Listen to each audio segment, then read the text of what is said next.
Evening, everyone. Good evening. Quick plug from Lee there already. What are you on about? Nah. Yeah, back again, episode 10, Koi Talk. I'm with Lee Hadfield and Krafty Koi, Anthony Deer. How are we doing, Lee, first of all? I'm very good, thank you very much. And you, Krafty? Yeah, I'm well good, mate. Well good. Fantastic. So yeah, episode 10. Yeah, kind of already mid-season now, aren't we? It's kind of already kicked off. It's not start of season, it's kind of mid-season, so I can see you've got something in your pond there, Crafty. It's not clear water. What's that? It's swimming pool water, mate. That's what it looks like. And blanket answer, mate. Give it a good dash this morning, but you know that's the benefit of having a window, really. When you've blanket answered your pond, if you're looking down in it, you don't see your fish for shit. But now, look, like they're constantly waiting for grub. It's ace. So you still get to see your fish. It's quite nice, actually. But it's been a killer, man. It's literally grown all over me pond. You know, all across the bottom of the floor, and it's it's preventing the solids from being set down the drain. So Fantastic. It's like new pond syndrome, though, and I think you always go through a bit of a phase with it when you've in your first year. 100%. It's how long has it been running now? 5 months. Nothing. Is it? No, exactly. I'll give you $20 if you jump in right now, Lee, says Koi Partner. Is that all? Tight as $20. arseholes, mate. $20. I might do it. No, actually, no way, Evo, because I'm down to 21 degrees. I ain't stupid. And you've only just got rid of Fluke, to be fair, so Yeah, so I hear. Caught him off me last time. Yeah, I think that's where I saw in your last video you were doing a treatment for Fluke. Have they gone now? How's it going? Zapped them. They are gone. No more to be Fantastic. seen. I was a little bit worried. You know, obviously, like talking about the show scene, isn't it? Obviously, I'm trying to get my fish conditioned now, ready for the shows, dropping the temperature and all that kind of stuff. And obviously I've introduced quite a few fish from Ryan. Came down, dropped off like about 10. A couple from the Tucano event. You know, massive stress event, isn't it, for the fish? So obviously, I think there's a little bit of an outbreak, not infestation, but a bit of an outbreak. One was sulking, so I give it a scrape. Found 2 or 3 flukes on it that were almost dead, to be honest. They were not very active because I did PP the pond the day before, so I thought I'd just give a little scrape to see what was going on, as in the mucus coat. And there was a few fluke there, but I was more interested to do it to see what the flukes were like after just the PP treatment, if you know what I mean. And they weren't happy bunnies. So I do think PP hits flukes where it hurts. Possibly doesn't. I don't know. I think it probably does do quite well on eradicating them to a certain extent. But I think the fluke's good. But yeah, going back to it, I came down and I thought my big NND Sankey had hit his head on something because it looked like it had a massive flap of skin hanging off his head. And I was like, oh my God, what's that? Where's it bumped his head? Because I've made the pond, and the only place it could bump his head is like on the backy shower there, if it jumped like 9 inches. And then I realized it was a mucus buildup, and where that was sort of peeling off, it looked like it was the top skin was peeling off down to the bottom layer of skin, but it was just mucus. It's all come off now. That's crazy. It's been 2 or 3 days. Fish are mad things, man. You know, I'm learning constantly about different weird little phenomenons. Like I got a tancho from Tim Waddington the other day, and put it in the pond. Apart from being a bit skinny from the traveling and all that kind of stuff, it was lovely. Super white Saroji, really nice, you know. And woke up the next morning and double take because one of the eyes was totally white, totally glazed over, and I was like really worried. I phoned up Tim and he goes, "Oh, it's all right, mate." He goes, "It's a bit of a sulking fish, that is." He goes, "It'll clear up in a couple of days." Shit the bed. It's crystal clear now. It's mad, isn't it? Yeah, it's crazy. It is crazy. I think we don't. Maybe everyone says, "Oh, koi, they're really hardy things. They travel from Japan in a bag." They do. Some koi are different, and they'll react differently to different stress events. Like you've mentioned, like the Tucano event. Anything where you're putting a koi in a vat for a certain amount of time, or shipping a koi across the country, it's a stress event for them, and some of them react totally different, isn't it? So, yeah, I think it's been a crazy couple of weeks really at Koi Talk. A bit of news for everyone. You'll see a notification. Any subscribers to the magazine, we're restarting subscriptions again. So, just keep your eyes peeled in your inbox. But loads of exciting stuff coming. I think Ricky's got some plans for other merchandise and other bits and bobs. So, yeah, I'm dead excited for what's coming down the line. So just keep in mind. Keep an eye on your inbox, and I think the next edition will be going out in July. So everything Kano event and other stuff with the team has just meant that we've been quite stretched across different things. So, but yeah, we've all come off the back of being at that Takano event. I think it was a really good weekend, wasn't it? What do you guys think? Yeah, it was mega. I loved it. I thought it was great. Even the travelling for me was quite easy. Straight up, straight back. 4.5 hours. Lovely. Listen to some, what did I listen to? Jimmy Somerville most of the way. You Make Me Feel on repeat. I got out of that van feeling a new man. Not a new woman. A bit less stressful than bagging your fish for an event like that, innit, Lee, than netting them all at 3 o'clock in the morning or whatever time it is. You'd be starting to get up this end of the country. Yeah, it is. Yeah, but it was a lovely event. It couldn't have been better, you know. Yeah, so I think that's kind of a good place for us to start our topic for discussion tonight. And guys, anybody who's watching this on any of the platforms, Facebook, YouTube, comment along with us, and we'll discuss your points you've got to add on this. So I wanted to discuss. We are approaching Koi show season now. Let's maybe Krafty celebrate. I'm just looking forward to it as well because the Takano event were great. I think the Koi show side of it's totally different as well. I think we've got something to look forward to in the calendar when Koi shows come around, seeing all the different Koi from around the country where they've been raised and stuff. But let's maybe start right at the very beginning. What was the first ever Koi show you attended? Can you remember what year it was? Krafty, we'll start with you this time. Oh man, years and years ago in the 80s with my old man, but it was at Billy Actron. But to be honest, I was a kid, and I was just fish floating around, and my old man used to have a thing for tanchos. He used to seem to think that if you had the perfect round spot on your head, it was worth £1 million. I mean, I don't know if he just made that up for me just to get excited. I don't know, but as a hobbyist, it was 2 years prior to lockdown. And I actually didn't realise it was still going because I've been in the military for so long. Come back out, I was sort of just dipping my toe, to be honest. And I remember getting up to Cov. I call it Coventry. It's not Coventry. It's just outside. But getting there, and the first vat you come to is like one of the big kahaku, and it was like, boom, straight away impact statement, and I couldn't believe what I was seeing. I'd heard that Koi had got to that sort of size, and I'd never seen it, and lo and behold, then there was another vat and another vat. But the one that caught my attention the most, and I must have gone back to the vat 7-8 times, there was a kajaku, and I'll tell you that it was top notch. It was the fukuing on it, the getting across the scales, mate. It looked absolutely insane, and it wasn't the meter fish that got me. It was how good that fish looked that got me. And I didn't know enough about showing. I knew about Koi and types of Koi, but the quality I'd never really seen. I'd only ever really seen, your Tozai and your Nisai in retailers. But and I think that's why the show scene is so important. But we'll get onto that bit a bit later on. Lee, what was the first show you've ever attended?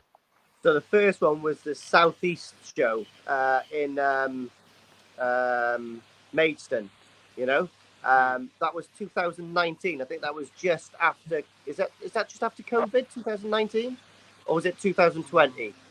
It'd be 20 if it were just after COVID. Yeah, 2020 then, and because obviously my in-laws are down Tunbridge Wells way, so it's not that far. So I dropped the family off, and then I just shot down there for the Saturday and the Sunday, and yeah, it was great. I walked in because it's really nice set up, to be honest. You know, it's all indoors and got all the vats one side, and then you've got all the vendors the other side and down the centre, and yeah, I can remember walking around and just looking at all the fish, not really being able to like put my finger on quality. Do you know what I mean? Obviously, I knew they were going to be a quality fish because they're all in vats at a show. Do you know what I mean? So no one's just going to put in a koi from Maidenhead Aquatics in there. So I knew obviously that was the pinnacle of the koi around that area.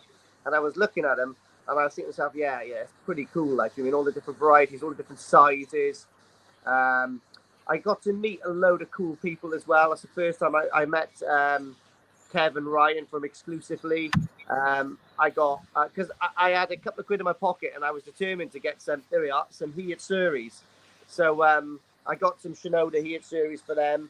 And but it was amazing. The show was good. Being able to look at the drums for the first time and all the different bits and bobs. Do you know what I mean? It's one thing seeing them online, but it's a whole new thing, different thing seeing them in the flesh, like, isn't it? You know? Yeah. And the ambience of the place. Do you know what I mean? Everyone was nice there. Talked to a few hobbyists that I bumped into. Talking to some of the hobbyists, not realizing actually how big a hobbyists they were, and they're all down to earth, all give me like loads of good advice. But you know, the longer I've been doing it, the more I'm realizing, oh god, he's won GC and like the national and all that kind of stuff. But at the time, they were just a bloke with a fish. Yeah, I think me and you did it at the same time, first ever koi show. Maybe. Yeah. I think I went to Yorkshire section show before it was Great British Koi Show, and it was just a bunch of hobbyists doing something quite low key in a field near a hotel where they've been doing it for quite some time. Yeah, there was no livestock for sale there. It was all just dry goods and some vats and teas and cupcakes and that kind of stuff, just ran by like a local section. And yeah, that was like a nice introduction to koi showing because everyone it wasn't, like there wasn't major awards. There was some small sponsorship. It was quite a low key event, just kind of more of a communal thing. And yeah, there were a couple of blokes there who I'm still good friends with now. That kind of I was walking around and I was like, I like this Yamabuki compared to that one, and they were asking me why, and I was like, well, this one's more yellow, and they're like, well, yeah, but you've got to look at scalation, fuka, and that kind of stuff, and I've never heard these words before. So like that was kind of a really good introduction to koi shows for me. I think it inspired me to like learn more, and I was wondering, right, well, why is this fish better than that one? And so that was probably the first show that I've ever been involved with. And, I kind of got involved on a club level. And by the way, guys, anyone watching this, anywhere in your region, from Scotland to Wales, Lee, to, Anthony, where, you're kind of South Midlands, isn't it? There's local koi clubs anywhere in your region that will be putting on regional koi shows, most likely. So, feel free to look at the section clubs and see where they're available. Most will be announced by now. Some of them free to enter. Some of them will have a small fee attached, but like well worth it to go and support local clubs. So I guess that kind of brings us on to like more recent, shows. I guess we've all been involved like in the hobby more recently at a higher level. So what's your kind of impressions now that you're more in the hobby, you know more about koi, and you know a lot of people that are involved? Krafty, I'll start with you. Oh man, that's a good question because there's different levels of folk that show. You've got your first time showing, and you've got your veterans. For me, I'm more involved in trying to get people to show. rather than, concentrating on the hobbyist, like the veteran, because the veterans generally know what they're doing, know where they're going. They've got good husbandry skills, potentially thinning their ponds out and rebuying fish, but at a level where they're only seeking one or two potentially, because they're chasing, titles, and they stake out what it is that they want to do. So I have more involvement, and since working down in Perfect Aquatics, there's definitely a few people that are going to start showing as a result of the coverage that we give, to be honest. I know Lee's been quite an ambassador for those people coming on board and showing for a start, but I do tend to spend quite some time with a few folk actually, and I quite enjoy seeing people win something, or even watching them learn, because when they start to learn, that's when the hobby's got them.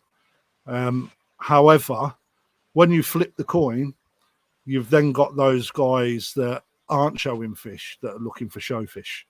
And that in itself is just a nightmare, because they're looking for the perfect koi. And, everybody, that's quite long in the tooth knows it's almost impossible to get a perfect koi unless you're willing to spend thousands and thousands. So, but ultimately, seeing new people come through is what we need, and I think that if people start to understand that it's not just about taking the GC, and there's no way that it should even be going for that as a first and foremost anyway, unless you've got bags of cash and can just do that, like buying Chelsea Football Club and then winning a title in the first year. It's just, that is not what, to me, koi shows are about. Koi shows are about, learning and developing your skills for showing fish, and starting, towards the bottom rather than at the end, going in the Premier League, go down to Division 3 and try and hit a baby or young champion. That's my advice to anyone coming through the door that's starting out anyway. And Lee, what's your more recent impressions? Well, my recent impressions are my only impressions, because I haven't been doing it for that long like yourself. But I love them. I love them. I just I listen to people that's been in the hobby for a long time. Like Tim Waddington's podcast with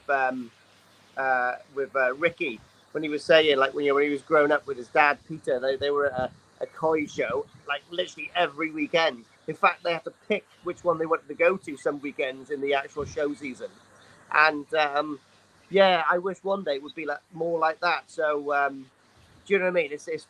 It's horrible, because there's only 6 koi shows kind of to go to a year, really. There's probably loads more around, but the main ones are. And some of those I can't get to because they're 8 hours drive for me, the North Koi Show and all that kind of stuff. But by Alan Tate, bloody hell, that took me 8 hours to get there. Do you know what I mean? It's crazy. But the ones I do go to, the National, I think the National is mega. I love that. But then it's just a nice environment, and there was lovely weather last year as well, and I met loads of cool people. So it's not just the show, it's not just the showing, it's not just the people. It's not just the ambience, it's the whole package there. I kind of like it a lot. And then you got Newark. Newark is amazing. It's I think there's as much, maybe not more, ambience there. And, I just like it because it's in an old cow shed. It looks cool and I like it. Do you know what I mean? It's like Fight Club, but for koi. I mean, that's how I met you, was through Newark. And Krafty as well, to be fair. The first interaction I had, you bought me a pizza, and I still owe you one. Looked hungry, mate. You looked hungry. Haggard. I was wasting away practically, to be fair. But no, I think my more recent impressions have been a bit mixed, to be honest. I found that, after I went from that Yorkshire club, the really local one with, a few vats on a field and teas and cupcakes and that kind of stuff, I then went to the National at the time, and I kind of found it. I kind of walked around and found that you had to be in the know to be able to have conversations with a few people, not necessarily everyone. And that rule, it's probably the same at every show. But I kind of walked around, and there was all like it always is. You've got crowds of people that everybody knows each other, that kind of thing. And to get involved in conversations, I found it a little bit difficult. One of the main things I really liked about a bigger show like the National was being involved with the amount of dealers they had and the wet goods. First ever time seeing wet goods at a show, and general like the koi on display was insane, and that kind of coming away from it as well, and the amount of discussions after it. So the interaction between, like, in my koi club at the time, was we had a huge, like, it went on for like almost a few weeks discussing GC versus alternatives and that kind of stuff, and you could literally sit there for hours, discussing different traits about different fish, and whether or not you think some slight things could class as a deformity or that kind of stuff. And like Alan says, it's assassination versus appreciation. I think you were about to. I was about to give me that. Actually, what you was all doing is bitching. Yeah, That's pretty what you were much, trying to be to fair, say. yeah. Because rather than look at the quality that people are showing, you're looking and nitpicking with the differences between why this one's got it against that one. I think there's nothing wrong with negatives when you're actually doing comparisons, but you've also got to appreciate that there's differences that potentially don't even get looked at as a judge. And I think that's probably coming more to a forefront with Alan Tate being a little bit more vocal, massive B, a bit more vocal on YouTube, and amongst people at events like the Tucano event. I had so much feedback from people after the event, saying that it was so good to spend time with Alan, because it actually got their attention on not picking up on the tiny little bit of Benny that's on the lip instead, and it's nothing to do with that. But I've actually heard people complaining that the air bubbles are too fierce in a vat before. It's like, hang on, I'm not looking in a vat to look at the air bubbles, looking in there for the fish. It's just, it's mental. It's the negativity that we have to get rid of, but comparisons are fair as long as it's seen in an appreciation way. I think that's the reason why the koi hobby is what it is, though, isn't it? People have different opinions about, like, for me, for example, like, it frustrates me that in the major awards you don't see many things other than Go Sankey winning, and that you could maybe tie in relevance with Japan, but in Japan other varieties do win awards. We've seen multiple cases of that, and one of the reasons I kind of got into Koi Talk, I think the first edition of Koi Talk when I was a subscriber before I was working for Ricky, was the koi that was on issue 1 on the front cover, and that's a really obscure fish that had won an award. I don't think I have the example in front of me, and that was kind of told me that other fish do win awards in Japan, and I really wanted to see something else break it. And that kind of debate between people about Go Sankey versus other varieties, I think, is what koi shows are all about. But also, you mentioned it, Lee, about the dry goods at shows and going and seeing all different types of drums and stuff like that. How important do you think, like, dry goods are, going away from the koi and the actual competition side of it? Is it important? Yeah, I think so. I think a lot of people go there. Well, I know I do. I go to a show with, try to take some pennies, and I look forward to sort of like having a mooch around and seeing what's there. Like last year, I bought a limited edition Peter Waddington book. Nice. Never find that again. Remember that, Kraft? Yeah, mate. Yeah, it's really good. Really nice. It's cool. And, like, just little things, like, I don't know, like little bits of valves and little bits of pipe, and I don't know. Oh, I like that koi net. Do you know what I mean? I love having a little look around. It's it gets me endorphins going a little bit more than Cadbury's chocolate.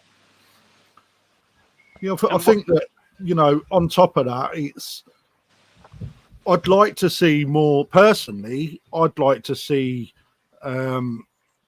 more trade stands from the brands, not the koi dealer, the brands. So Yeah. the likes of EA without doubt get behind it, but I'd like to see Oase there. They normally are. I've always not the Newark one, but the National and the Southeast, the Oase team's been there. I don't recall seeing them, but so in the national they were just down a little bit from EA.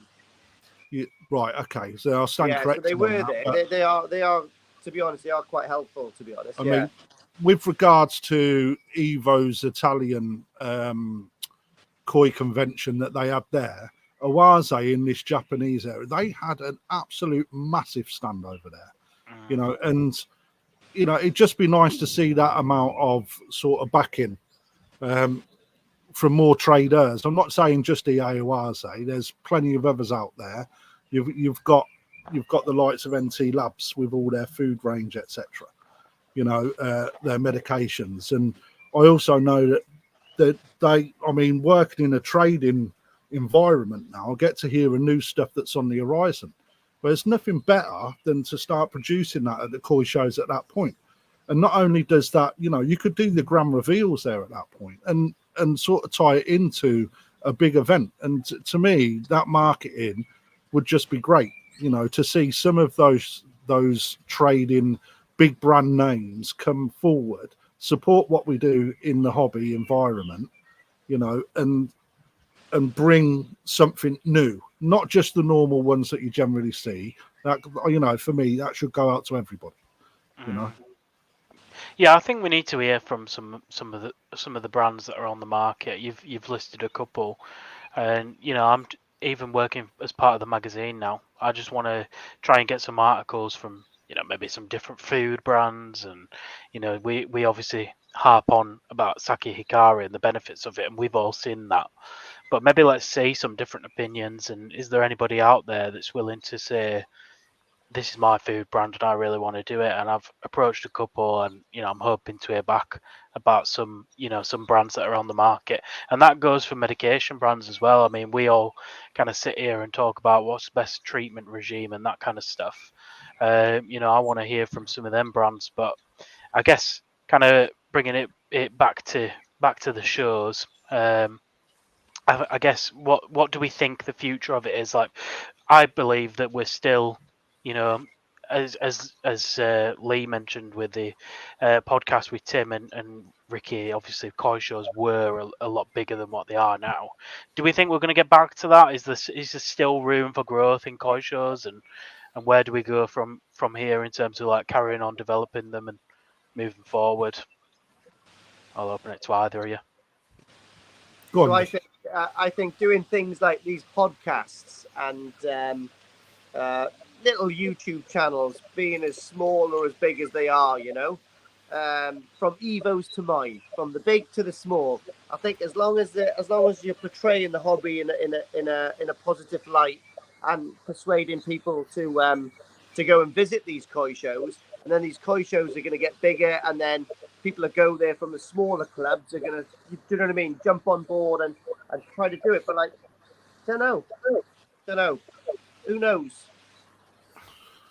I think that we're actually on a bit of a slippery slope at the moment with the koi showing. And it's not down to the fact that we haven't got support out there. It's down to cost. The cost of it to put on is absolutely humongous. And the problem that we have over here is that we show during summer, because English folk always tend to like to go out when the sun's out. When if you was to mirror what Japan do, they do it in the close season, where the fish growing cycle isn't interrupted, etc. And but that just wouldn't work over here, I don't believe. I just don't think it'd get the support. On top of that, if you was just to understand how much water costs were, it's just phenomenal that you go from that to the hire of the vats, to the hire of the ground, to the storage of the equipment, to the marketing. And again, all of this is done on a voluntary basis. No one gets paid to do it, you know. And if we got behind the hobby more and more, and I've heard comments where people would rather not turn out to see them, but for the likes of a tenner, you know, that just supports the club so much that we could do more if people showed out more. Because I know for a fact that koi gets sold like in their droves. You know, looking at where I am now, I could give you facts that you would almost fall off your seat with regards to the amount of fish that I sell. But then when you put it into a comparison, the amount of people that actually show is probably, you know, a 2% club, if that, you know. And it's about people understanding that you can go along and show, and then learn from that. And not only does it give us somewhere to go in a meet up and socialize, but it gives us the chance, if you like Joe, to turn up and assassinate everyone else's koi, you know, which is what we like to do at the end of the day, isn't it? Well, I don't assassinate Asagi's, that's to be fair. So, but no, I get where you're coming from. I think I spoke, you know, to a few dealers, and everybody has probably known by now that I was involved with the Newark show, and you know, I did an article in issue 23 about plans for next year that are going ahead. I'm not as involved as I was last year, given my commitments to what we're doing here. But you know, I was speaking to a few dealers on the Sunday night, you know, after we were packing up for the show, and asking them kind of how they'd done that weekend and that kind of stuff. And I don't think the dealers rely on koi shows as a revenue income. Maybe people have this perception that dealers go to shows to sell a load of fish and a load of dry goods and you know whatever. But the reality is, I mean, let me give you an insight into that, because I was quite keen to represent at koi shows after working down at Perfect Aquatics. So, however, when you start actually looking at the planning that's required, it's not just about turning up with a vat of fish. So you have to pre-plan. You have to book your stock in advance that you're going to take to Japan, you know, because you don't want to be emptying all your ponds out in the shop for a start. Obviously, you'll take some bigger pieces along with you, but then you've got to bag everything. You've got to box everything. You've got to then ensure you've got transport. You've then also got to ensure that you're well staffed, right? You're responsible for the whole pitch that you're in, including your own water management, with the exception of water changes that is supplied for you. But you then have to supply all the health and safety grounds, etc., etc. There is so much that goes into it. Now, if I was to turn up at a show with a couple of vats of fish, I'd have to take quite a few members of staff off the shop floor where I am and literally close the department to man a koi show. Now, bearing in mind, when you're going to koi shows, you've got to provide decent deals for people, you know, because that's the nature of the beast. And yeah, dealers and traders will make money off of that, but they're not going to make as much as what they would if they was in the store for a start. And then if you don't sell all of your stock, you've then got to bag all your fish up again.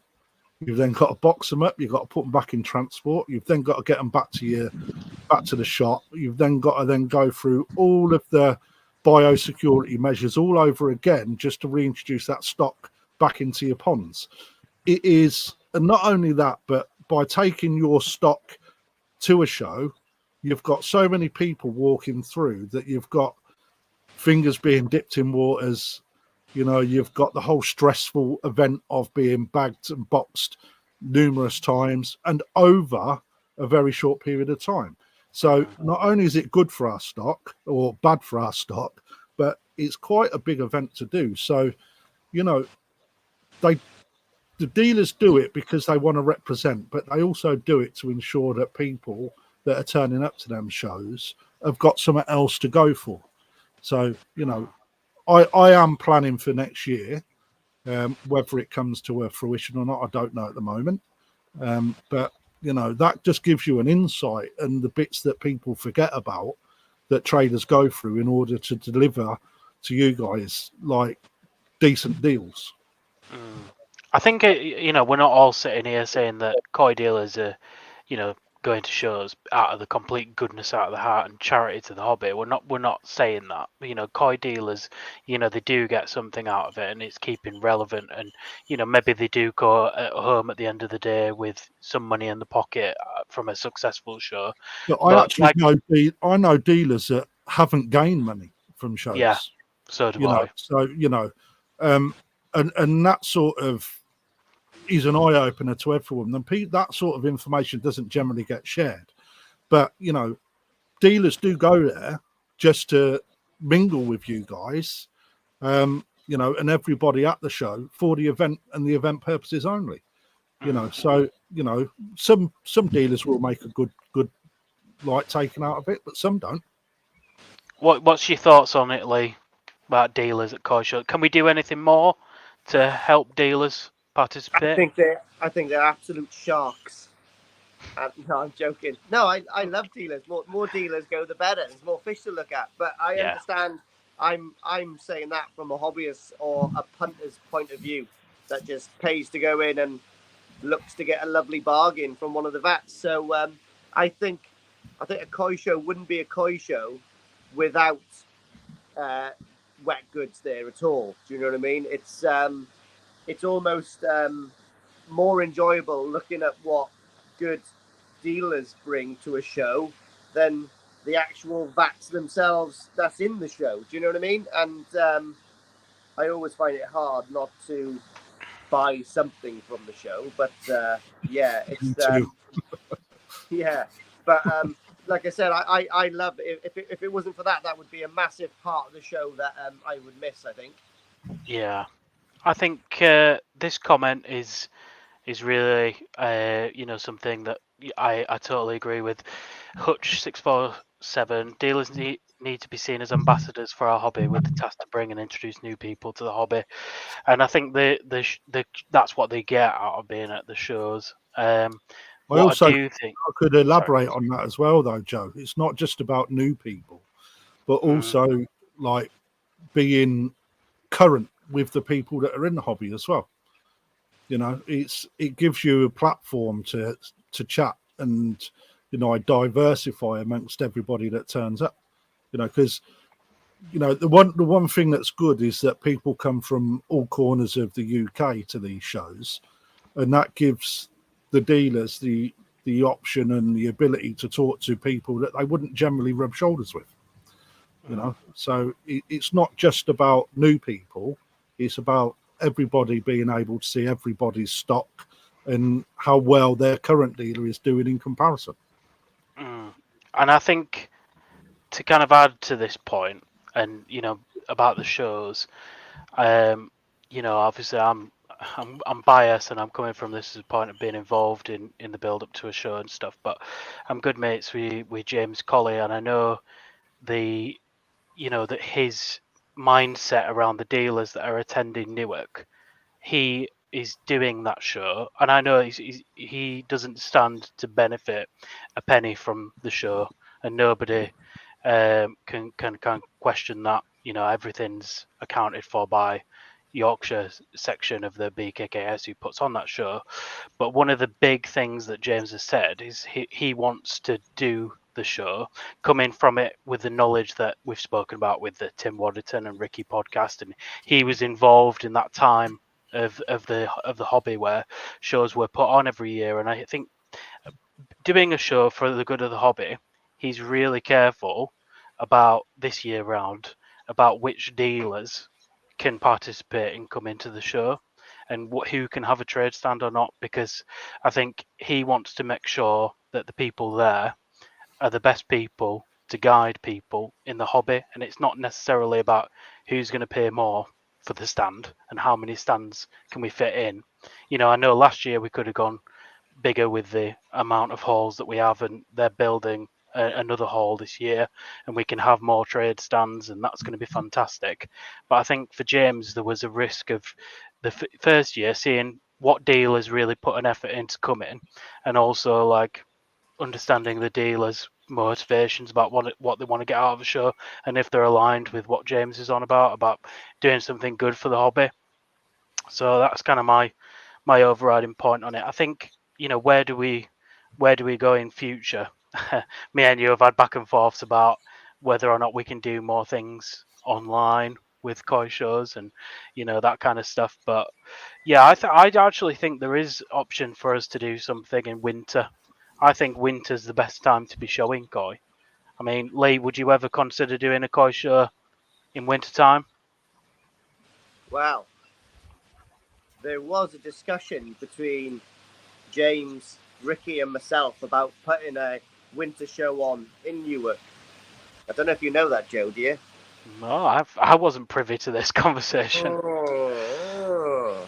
So, yeah, I think it would be cool because your fish are like ultimately quite well conditioned during the winter period. Do you know what I mean? So, and I'm really gutted at the moment because obviously I'm dropping my pond now down to 18 degrees, and it is like, do you know what I mean? Bang in the middle of the season for growing. But like the one thing that is my saving grace is my fish have been on heat all the way through the winter because of the pond change.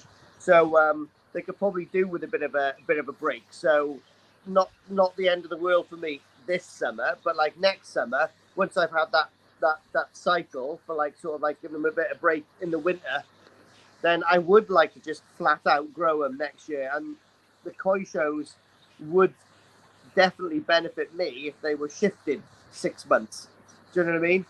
But I don't think, again, it is what it is because everyone wants to go to the National and have a beer and walk around in the sun. But the first Tucano event, which was held in March, wasn't it? Yeah. In March. Was it was March? cool. It was all indoors and it was nice. Or was it February? It was March. Yeah, it was March. Yeah, and it was nice. So as long as the venue is fitting, you know what I mean. Like the All Japan show is in an amazing venue, and it doesn't make a difference if they got 2 meters of snow outside. You know. Yeah, we've got a comment here from Angelo who says winter in England is a no-go. Obviously, Lee's referenced the Tucano event.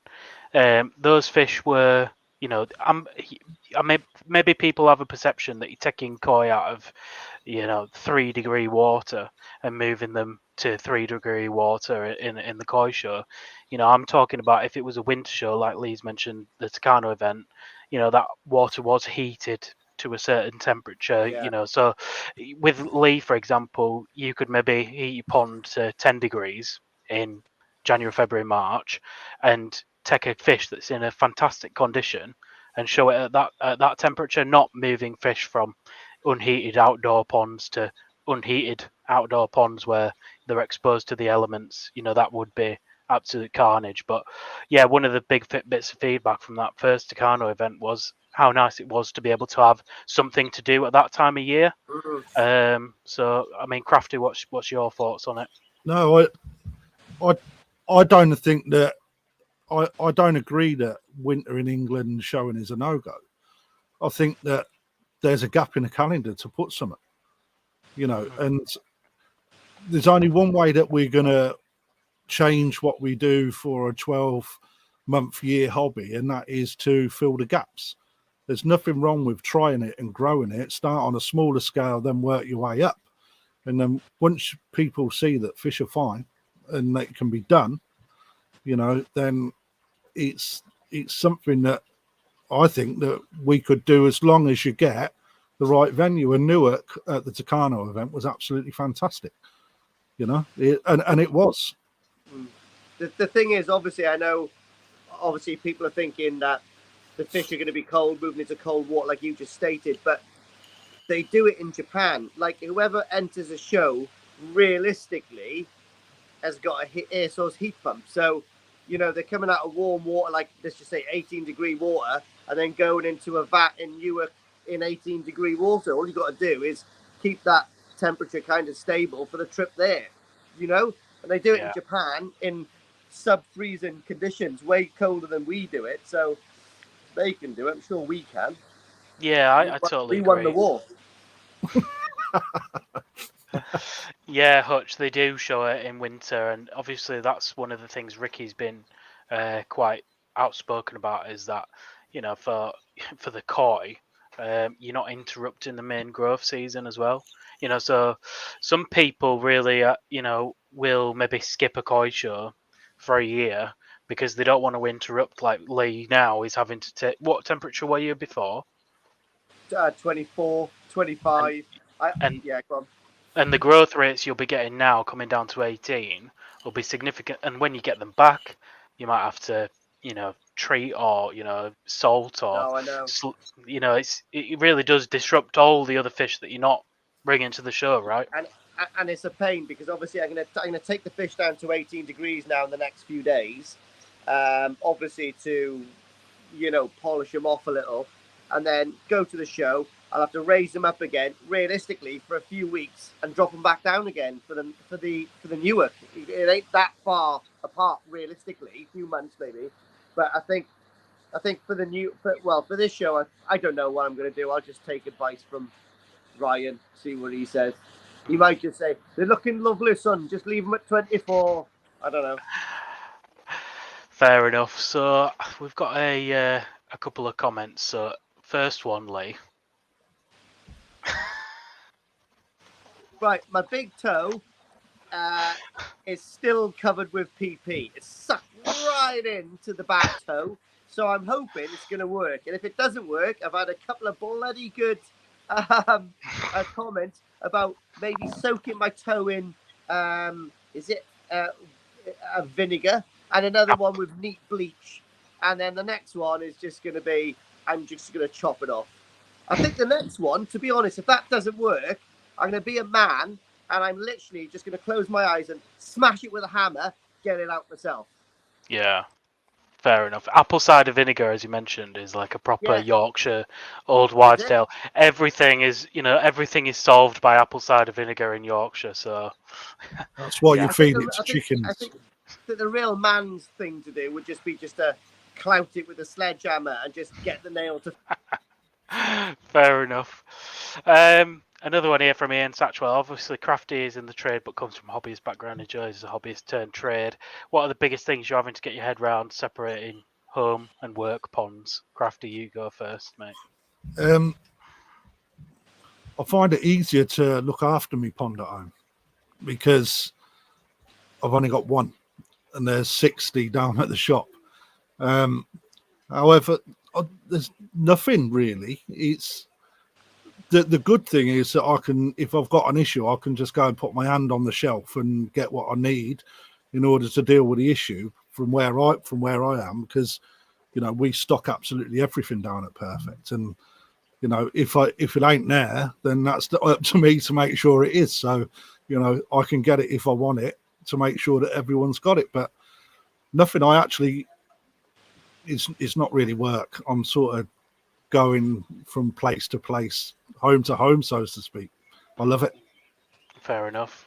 I think for me, the big thing that I've struggled to figure out really is how I've managed to overcomplicate my pond compared to some of Ricky's stuff. And yeah, you'll have all seen the Takano pond stuff and that Ricky's done on how simple his pond is. But I'd honestly consider maybe doing like filter brushes or something next time rather than a drum filter. And I really would consider doing something a lot simpler. I've managed to absolutely overcomplicate my system now, and I have just no end of issues. And Ricky, what he says is absolutely true.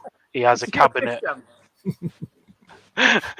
he has a small cabinet of treatments, and that's what he sticks to, and it's really simple. So coming onto my pond and seeing how overcomplicated it is, and the overall, one thing that I've never got round is in Ricky's ponds, I can walk up to his pond with a net and choose whichever fish I want, scoop it up really easy. If I go to my pond with my net, put it in, and I'm lifting a koi up to the surface, it's off and it's out and it's jumping out of pond wall. I just can't. Whatever I do, I cannot replicate what Ricky's got in his. I don't think that's to do with your filtration, though, Joe. I think what you've got to try and turn your mind against is Ricky's mantra is to keep it simple, stupid.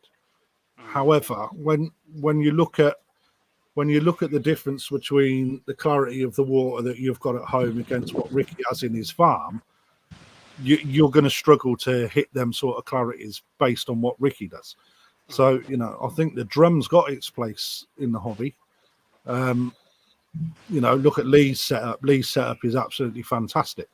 And there's lots of people that I know that have got drums that have got it. I think you may have struggled with the overcomplication of the way that your pond's set up. And if you was to take a bit of time and probably redesign that, it may just change your way of thinking a little bit. With the equipment that you've got, that is. Yeah. I think it needs reimagining, but to be honest, it'd mean ripping up my patio, and yeah, there's no chance in that, to be honest. So, got another comment here, Mr. Koi 13.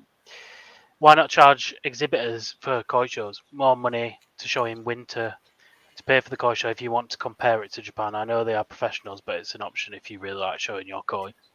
I mean, I think obviously exhibitors do pay a VAT fee, but it's nothing in comparison to what it costs to actually put on a show, as Krafty's alluded to earlier. I mean, Lee, it's a bit of a difficult question, how long's a piece of string, but if a winter show costed more to put on, would you consider paying a little bit more? 100%. It's my number one hobby. Do you know what I mean? Like, what's the national? Is it 65 quid for a 2.5 metre vat? Yeah. It's nothing, is it? No, not really. I'm entering 2 shows. And even if they're 65 quid each, I think Newark's cheaper. I can't remember, 50 or 55. But like 100 quid to enter 2 of the best shows in the UK, which I condition my fish all year for, is a drop in the ocean. Do you know what I mean? I spend more than 65 quid a month on pot noodles. Yeah. Probably.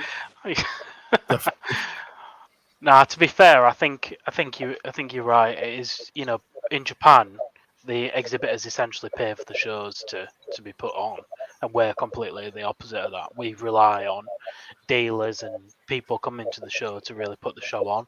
But the main thing is having the vats full of fantastic koi, and I guess the risk would be, maybe some people that are showing koi may not be, maybe less vats would be less interesting to people to attend. I guess there's counter arguments for everything, really, isn't it? Yeah, there is, yeah. A good point from Paul here about a winter show. Fewer issues with oxygenation for transporting fish in cooler water. That's something I hadn't considered, to be fair. Yeah, it's true. Yeah, and I guess you don't need to aerate the vats as wildly if somebody's really an aeration freak out there, as Krafty said. Somebody complaining about aeration in vats. So, yeah, it's an interesting comment. Something I hadn't considered. Here we've got one from Jason. East Midlands had a koi show in February around Burton-on-Trent. Went well, but the main people left the hobby. I think koi shows are reliant on some big figures and big volunteers as well, for putting the shows on. So, if it's something you'd ever consider giving up your weekend to go and help a koi show, I think people will be more than happy for you to welcome anybody to come and help put on the show and put up the vats and that kind of stuff. It's bloody hard work, as you guys all know, but yeah, there's a lot that goes into volunteering at koi shows, and maybe here as Ando Stephen, I know Ando quite well. He helped at both Newark and the GBKS last year.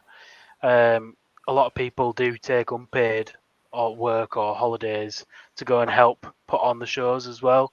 I know I took off Friday last year, but I know somebody who took off Monday through Friday just to volunteer to put up the koi show. And when you've only got a certain amount of allotted holidays, that's a lot to ask. But people really do just live for this hobby, don't they? Yeah. Crazy. It's a good profile picture as well, by the way.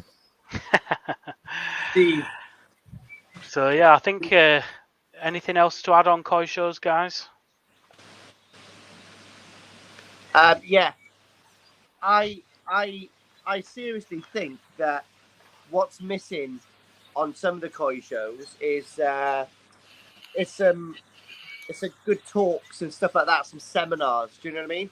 Like I think they went well in the Takano event that had just gone. Apart from the PA system was pretty gash, to be honest, but I think that was good. I don't know why the national doesn't have a little stage set up and little things like that. That's the only way that people are going to learn is with like really experts in the field talking about different stuff, and it will bring people together a little bit more networking. I think that's really, I think that's what's missing. That's what I was upset with the shows last year. I would have loved things to go on a little bit later in the evening with seminars and stuff like that, pole dancers and like just stuff to keep you entertained.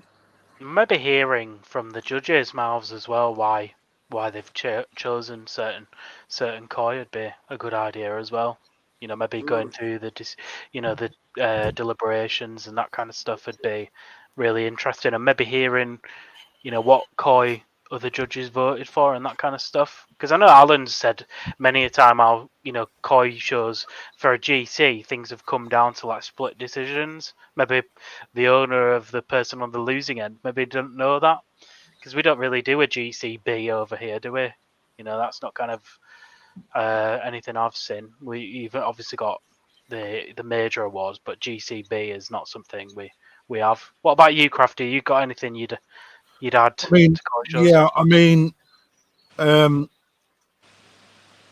think people need to be more in contact with the BKKS. So speaking to Robin last week for an event that I'm putting on for BKKS members of all sections across the UK, which is something I'm doing to bring, just another little thing for koi hobbyists that are in the club that I've put together.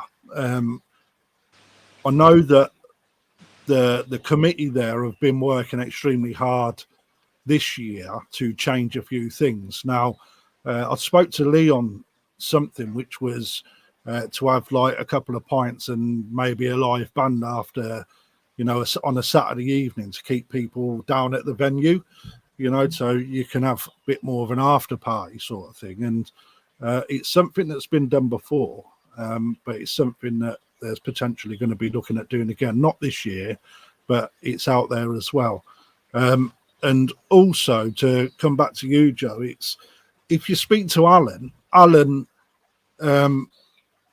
he has always said that nobody really approaches the judges on the Sunday after the show to actually go through the fish, and the judges are there, and I think that they need to put themselves forward more, right? Come out from inside the ring and start mingling on the outside, and actually talk to people a little bit more. But I do believe they're doing something this year with regards to walkarounds and stuff.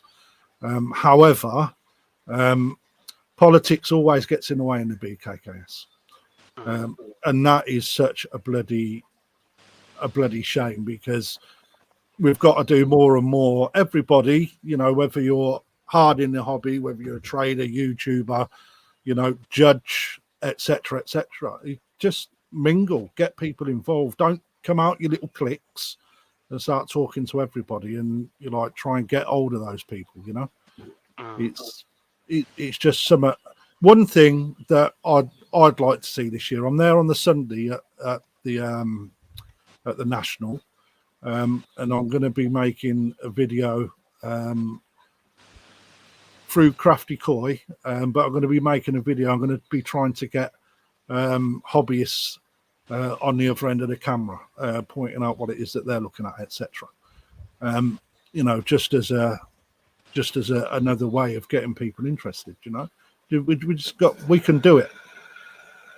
Yeah, fair enough. I think there's some good points there, mate, to be fair. I think, like you've said, if we can, be more engaging with, like Alan's always been up for, and he's obviously showing it by being on here and attending the events that we've done. And Alan's like a massive ambassador for the hobby, and I don't think there's any lengths that Alan wouldn't go to like help move the hobby forward and maybe let people understand his decision process about judging. And he was a great help for me with learning how to bench koi and other stuff like that. So if there were some other people out there that'd be willing to copy what Alan's done and open up, I think it'd be fantastic. And I guess a good place to end this on is that we've got a comment here from what I believe is Colin Holland. I think referencing your little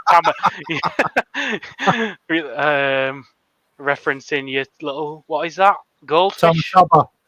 It's a Tamasaba. If you ain't seen it, Koi Wholesale, they've got a great little video that Ricky put together.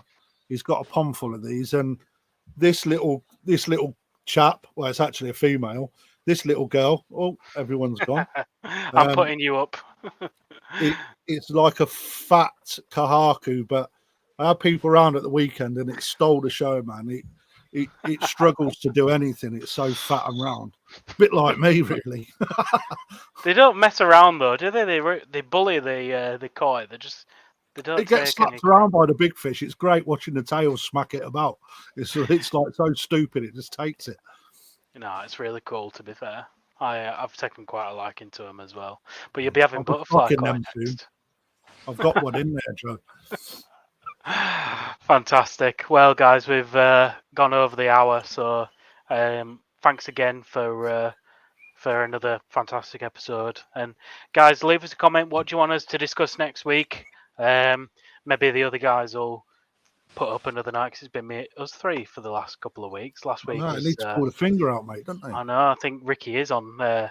Someone put a comment: is Ricky on semi-retirement? I think so. Yeah. To be fair, he's always on semi-retirement, mate. You know what we should do? It might be nice to get Ryan on. Well, that'd be fun, yeah. Well, a good perspective, different perspective, isn't it? Because goes to Japan a lot. Nice. Yeah, I think we want to try and get other people involved as well. I think obviously Yavo's got a massively busy schedule. Chris has got, I think he's got COVID this week as well.